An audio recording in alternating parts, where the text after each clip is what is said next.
নমস্কার, আমি ডক্টর দীপানিতা পাল, homeopathy consultant. আজ এই ভিডিওটির মাধ্যমে মহিলাদের একটি কমন সমস্যা নিয়ে আলোচনা করব।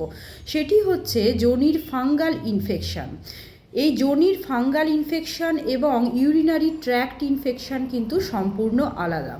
যোনির যে ফাঙ্গাল ইনফেকশান হয় সেটা মহিলাদের একটি কমন সমস্যা, এবং এই সমস্যা নিয়ে অনেকেই আসেন যারা ইউরিনারি ট্র্যাক্ট ইনফেকশানের সঙ্গে কিন্তু ডিফারেন্সিয়েট করতে পারেন না। আসুন এই ভিডিওটির মাধ্যমে জেনে নিই কীভাবে বুঝবেন যে আপনার যোনিতে ফাঙ্গাল ইনফেকশান হয়েছে।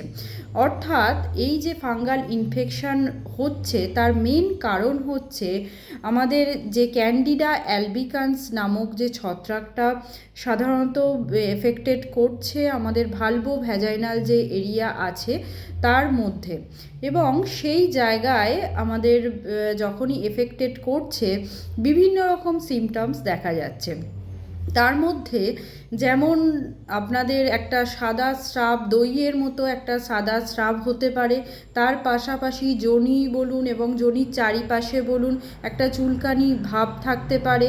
যখনই সহবাসের সময় আপনাদের ব্যথা অনুভূত হতে পারে। তার পাশাপাশি যখন ইউরিন যখন পাস করছেন তখন দেখা যাচ্ছে একটা বার্নিং সেন্সেশন হতে পারে। এই সমস্ত সিমটমসগুলো দেখা যেতে পারে। এছাড়াও যদি আপনারা কোনো ফটো তোলেন বা ইমেজ তোলেন, সেক্ষেত্রে আপনারা দেখতে পাবেন যে ভালভো ভ্যাজাইনাল যে এরিয়া আছে বা ভ্যাজাইনার মধ্যে সাদা সাদা কোনো কিছু একটা গ্রো করে আছে। অর্থাৎ এই কন্ডিশনকে আমরা বলবো কিন্তু এই যে যোনিতে ফাঙ্গাল ইনফেকশান।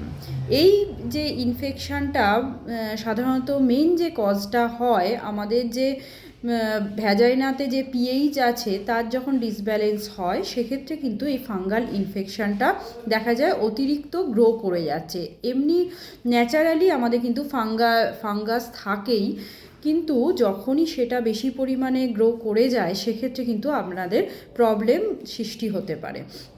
তাই এই ব্যাপারে একটু খেয়াল রাখবেন কোন কোন কারণে হতে পারে।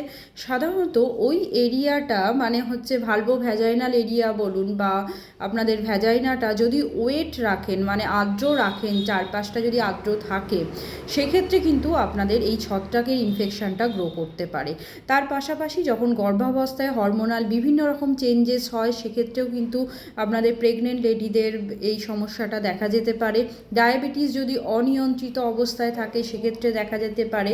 অনেকের ক্ষেত্রে গর্ভনিরোধক পিল অনেক দিন ধরে ইউজ করছেন বা মাসিক বন্ধ করার যে পিল, সেক্ষেত্রেও আপনাদের হতে পারে। আর একটা সমস্যা দেখা যায় অনেকের ক্ষেত্রে যারা অ্যান্টিবায়োটিক অতিরিক্ত পরিমাণে ব্যবহার করছেন কোনো কারণে, সেক্ষেত্রেও কিন্তু আপনাদের এই ইনফেকশানটা দেখা যেতে পারে। তাই এই সমস্ত বিষয়ে কিন্তু একটু সতর্ক হয়ে যাবেন যে এই কারণে আমাদের হতে পারে। এবার প্রিকশন হিসাবে কি নেবেন, প্রথমেই বলবো ঢিলে ঢালা সুতির যে আন্ডারওয়্যার সেটা ইউজ করুন। আর্দ্র রাখবেন না, সবসময় পরিষ্কার এবং ড্রাই রাখুন জায়গাটা। এরপরে যেটা করবেন, অ্যান্টিবায়োটিকের যে অপব্যবহার সেটা বন্ধ করুন। ডায়াবেটিসকে কন্ট্রোলে রাখুন, বেশি পরিমাণে জল পান করুন, এই সমস্ত এবং হেলদি একটা ডায়েট ফলো করুন। তাহলেই দেখবেন ওই জায়গার।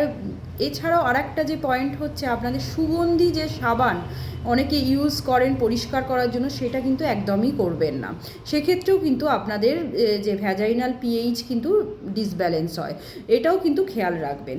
এই সমস্ত যদি প্রিকশনগুলো নেন তাহলে কিন্তু আপনাদের এই ফাঙ্গাল ইনফেকশানের হাত থেকে বেঁচে যাবেন।